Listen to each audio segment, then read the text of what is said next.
বইয়ের পরে প্লিজ আপনার প্রশ্ন দেখুন।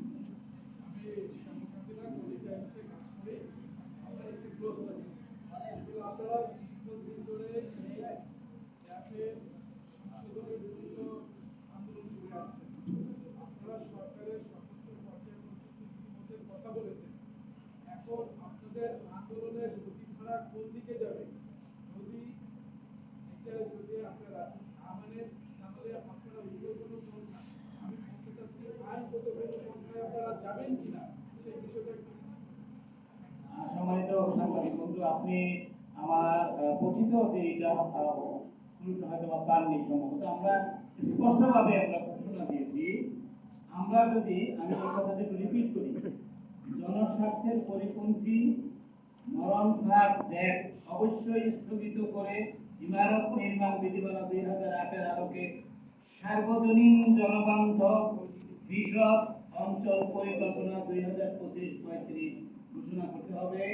অন্যথায় দেশের সর্বোচ্চ আদালত এবং ইন্টারন্যাশনাল কোর্ট অফ জাস্টিসের দ্বারস্থ হব আমরা ইনশাআল্লাহ। আমরা আমরা মেজর হলাম, আমরা এখানে মাত্র 20% লোকের অবৈধ স্বার্থগুলোকে বাস্তবায়ন করছে, 80% জমির মালিক আমাদের দিকে তারা কোনোই নজর দিচ্ছে না।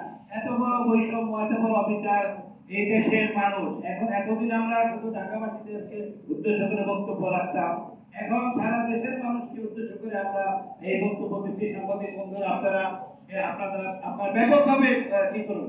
আমার সাথে এমন কোন মন্ত্রণালয় নেই যে মন্ত্রণালয়ের কর্মকর্তা কর্মচারীরা ফোন করে নাই, বলছে যে স্যার আপনার এই আন্দোলনের সাথে আমরাও আছি। আমারও ছোট্ট একটা আমার বাবা দেখতে যাওয়া তুমি, আমি সেটাই করতে পারি না। এই নদী করে আমার পাশে 10 তলা, ডান পাশে 10 তলা, বাম পাশে 10 তলা, আমাকে এখন বলতেছে যে 5 তলার উপরে পাবো না। আপনারা অবাক হবেন, স্বয়ং রাজুকের কর্মকর্তাদের অনেকে আমাকে বলছে অফ দ্য রেকর্ডে যে এটা এই স্টেটে জুলুম আর হতে পারে না। আর এই বিষয়টা কিন্তু আমি এবং অনেকে ভুল করে বলেছে যে আপনি আমাদেরকে দেখেন নাই। আমাদের মনে হয় বিগত 54 বছরে এত বড় নিঃস্বার্থ আন্দোলন আর এই বাংলাদেশে হয় নাই। কারণ আপনি আপনাদের সম্মানিত সমন্বয়করা আমাদের অনেক চিন্তা আপনারা দেখেন নাই, অথচ আমাদের এই কথা নিয়ে আপনাদের সময়, শ্রম, অর্থ সব কিছু খরচ করতেছেন।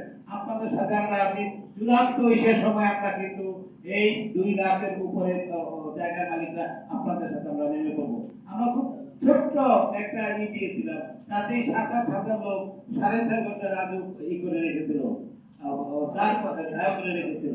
এবং আমরা অত্যন্ত সুচিন্তিতভাবে একই সময়ে গাড়ি দেওয়ার জন্য আমরা আমাদের সম্মানিত সমন্বয়করা গাড়িগুলিকে পাস করার জন্য আমরা কারো কোনো ধরনের নাই। আমরা কোনো রাজনৈতিক কোনো দলেরই নই, আমরা শুধুমাত্র ন্যায্য দাবি আদায়ের জন্য আমাদের এই আন্দোলন।